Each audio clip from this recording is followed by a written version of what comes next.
Hello students, জ্ঞানজ্যোতি coaching সেন্টারের পক্ষ থেকে তোমাদের আরেকবার স্বাগত জানাই।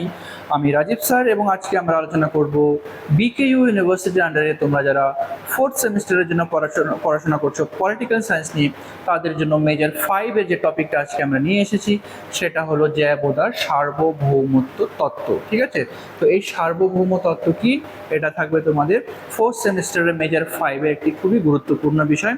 তো বিষয়টিকে অবশ্যই ভালো করে কিন্তু পড়ে নেবে। ঠিক আছে, আচ্ছা, তো ভিডিওটি শুরু করার আগে তোমরা যারা আমাদের চ্যানেলে প্রথম এসেছো বা এখনও আমাদের চ্যানেলটিকে সাবস্ক্রাইব করনি, তারা অবশ্যই চ্যানেলটিকে সাবস্ক্রাইব করো এবং পাশে থাকা বেল আইকনটিকে ক্লিক করে দিও, যাতে আমাদের পরবর্তী ভিডিওর নোটিফিকেশন তোমরা খুব সহজেই পেয়ে যেতে পারো।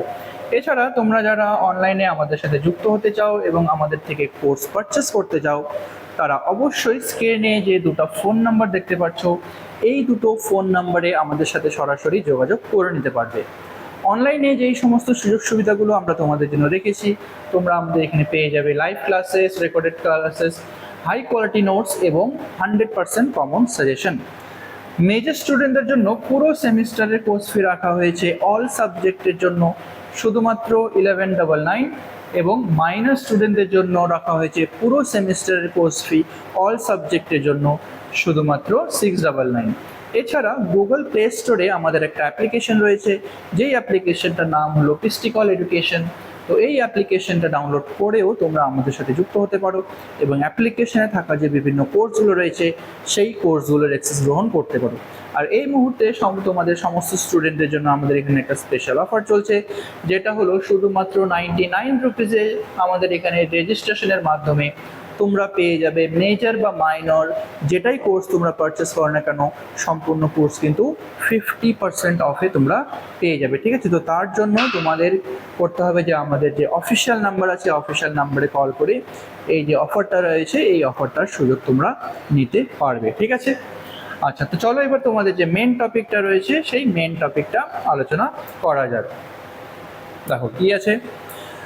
আচ্ছা, তো আধুনিক রাষ্ট্রচিন্তার ইতিহাসে ফরাসি রাষ্ট্র দার্শনিক জিন বোদিন বা জ্যাবোদা, যেটা বাংলায় বলা হয়, তো তার সার্বভৌমত্ব তত্ত্বের জন্য চিরস্মরণীয় হয়ে আছেন। তো তিনি কিন্তু তার যে সার্বভৌম তত্ত্ব দিয়েছিলেন, এই সার্বভৌম তত্ত্বের জন্য অবশ্যই চিরস্মরণীয় হয়ে আছেন। 1576 সালে প্রকাশিত তার বিখ্যাত গ্রন্থ six books concerning the Republic, তো এইখানে তিনি এই তত্ত্বের সুসংগত ব্যাখ্যা দিয়েছিলেন। ঠিক আছে, তো the six book concerning the Republic যে গ্রন্থটা ছিল, তো এটা হচ্ছে জ্যাবোদার রচিত একটা গ্রন্থ এবং এই গ্রন্থে তিনি তার যে সার্বভৌম তত্ত্ব, এই সার্বভৌম তত্ত্বর ব্যাখ্যা করেছিলেন। জ্যাবোদার মতে তিনি বলেছিলেন কি, সার্বভৌম হলো রাষ্ট্রের সর্বোচ্চ এবং চূড়ান্ত ক্ষমতা। যে কোনো রাষ্ট্রের সার্বভৌমত্ব হলো সব থেকে চূড়ান্ত এবং সর্বোচ্চ ক্ষমতা। তিনি সার্বভৌমত্বের সংজ্ঞা দিতে গিয়ে লিখেছিলেন যে সার্বভৌমত্ব হলো নাগরিক এবং প্রজাদের উপর রাষ্ট্রের এমন এক সর্বোচ্চ ক্ষমতা যা আইন দ্বারা নিয়ন্ত্রিত হয়ে আছে এবং যেটা অবশ্যই চিরস্থায়ী।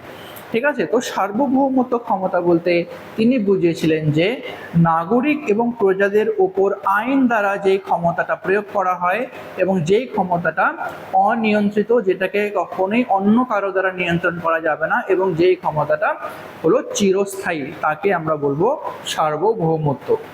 আচ্ছা, তো এই সার্বভৌমত্ব তত্ত্বের বৈশিষ্ট্য কি রয়েছে দেখে নেব। তো প্রথম যে বৈশিষ্ট্যটা আমরা এখানে দেখব সেটা হলো চরমতা। সার্বভৌম ক্ষমতা হলো চরম এবং পরম। এই ক্ষমতাটা যে কোনো রাষ্ট্রের যে সার্বভৌম ক্ষমতা, এটা কিন্তু চরম এবং সব থেকে উপরে বা সর্বোচ্চ ক্ষমতা। রাষ্ট্রের ভেতরে অন্য কোনো ব্যক্তি বা প্রতিষ্ঠান এই ক্ষমতার ঊর্ধ্বে বা সমকক্ষ হতে পারে না। রাষ্ট্রের মধ্যে থাকা বা রাষ্ট্রের বাইরেও যদি কেউ থাকে, তাহলে সেই রাষ্ট্রের সার্বভৌম ক্ষমতার উপরে কিন্তু কখনোই সে আসতে পারবে না। সার্বভৌম শক্তির আদেশই হলো আইন এবং এই আদেশ অমান্য করলে রাষ্ট্র শাস্তিমূলক ব্যবস্থা গ্রহণ করবে। তো এই যে সার্বভৌম ক্ষমতার বিরুদ্ধে যদি কেউ দিয়ে কাজ করে থাকে, তাহলে অবশ্যই তার জন্য রাষ্ট্র কিন্তু শাস্তিমূলক ব্যবস্থা গ্রহণ করে থাকবে। ঠিক আছে, আচ্ছা, নেক্সট যেটা হলো সার্বভৌম ক্ষমতার বৈশিষ্ট্যের মধ্যে, সেটা হলো চিরস্থায়ী। সার্বভৌম ক্ষমতা অবশ্যই চিরস্থায়ী হতে হবে। আচ্ছা, সার্বভৌম কোনো নির্দিষ্ট সময়ের জন্য কাউকে দেয়া যায় না, এটি চিরস্থায়ী। কেউ যদি মনে করে যে এই রাষ্ট্রের যে সার্বভৌম ক্ষমতা সেটা অন্য কোনো রাষ্ট্রকে দিয়ে দেবে, সেটা কিন্তু কখনো হবে না। যে রাষ্ট্রের সার্বভৌম ক্ষমতা সেটা সেই রাষ্ট্রেরই চিরস্থায়ী হয়ে থাকবে, বা সব দিনের জন্যই সেই রাষ্ট্রেরই হয়ে থাকবে। কোনো রাজা বা শাসকের মৃত্যু হতে পারে বা সরকার পরিবর্তিত হতে পারে, কিন্তু রাষ্ট্রের সার্বভৌম ক্ষমতা কখনো বিলুপ্ত হয় না। তো সেই রাষ্ট্রের রাজা বা সেই রাষ্ট্রের যে মেন, তারও যদি মৃত্যু হয়ে যায়, তা বা সরকারও যদি পরিবর্তন হয়ে যায়, কিন্তু তাও সেই রাষ্ট্রের যে সার্বভৌম ক্ষমতাটা থাকবে সেটা কিন্তু কখনো পরিবর্তন হবে না। এটি অবিচ্ছিন্নভাবে চলতে থাকবে সব সময়। প্রথম দিক থেকে যেমনভাবে চলতে এসেছিল সেটা রাষ্ট্র পরিবর্তন বা সরকার পরিবর্তনের পরেও বা রাজা বা শাসকের মৃত্যুর পরেও কিন্তু একইভাবে চলতে থাকবে। নেক্সট হলো অহস্তান্তরযোগ্য। তো সার্বভৌম ক্ষমতার যে বৈশিষ্ট্য, তত্ত্বের বৈশিষ্ট্য আরেকটা হলো অহস্তান্তরযোগ্য, মানে এই যে সার্বভৌম ক্ষমতা কখনো অন্য কাউকে দেয়া যাবে না বা কারো হস্তান্তর করা যাবে না। সার্বভৌমত্ব রাষ্ট্র থেকে বিচ্ছিন্ন বা অন্য কারো কাছে হস্তান্তর করা যায় না কখনোই। এটা এক রাষ্ট্র থেকে আরেক রাষ্ট্র বা একজনের হাত থেকে আরো কোনো ব্যক্তির হাতে সেই ক্ষমতাটা কিন্তু দেয়া যায় না।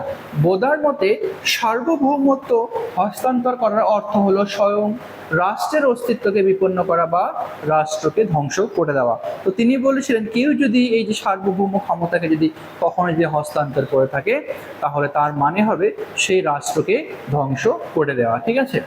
আচ্ছা, নেক্সট যে বৈশিষ্ট্যটা রয়েছে এখানে, অবিভাজ্যতা। সার্বভৌম ক্ষমতাকে ভাগ করা যায় না কখনোই। কোনো রাষ্ট্রের যে সার্বভৌম ক্ষমতা থাকবে সেটাকে কিন্তু কখনোই আমরা আলাদা আলাদাভাবে বিভক্ত করতে পারবো না। রাষ্ট্রের ভিতরে কেবল একটি মাত্র কেন্দ্রের হাতেই চূড়ান্ত ক্ষমতা থাকে। তো যে রাষ্ট্রে যে মেন যে শাসনকারী দল থাকবে তাদের হাতেই কিন্তু এই সার্বভৌম ক্ষমতাটা দেয়া হয়ে থাকে, তাদের হাতেই থাকে। ক্ষমতা ভাগ করে দিলে রাষ্ট্রের বিশৃঙ্খল এবং গৃহযুদ্ধ অনিবার্য হয়ে ওঠে। তো এই সার্বভৌম ক্ষমতাটাকে যদি কখনো ভাগ করে দেওয়া হয়, তাহলে সেই রাষ্ট্রে কিন্তু গৃহযুদ্ধ বা একটা বিশৃঙ্খল পরিবেশের অবশ্যই সৃষ্টি হয়ে থাকবে। ঠিক আছে। তো এটাই ছিল আজকে তোমাদের আলোচনার বিষয়। ভিডিওটি যদি তোমাদের ভালো লেগে থাকে তাহলে অবশ্যই লাইক আর কমেন্ট করো। দেখা হবে পরবর্তী ভিডিওতে নতুন কোনো টপিক নিয়ে। ততক্ষণ পর্যন্ত ভালো থেকো, সুস্থ থেকো।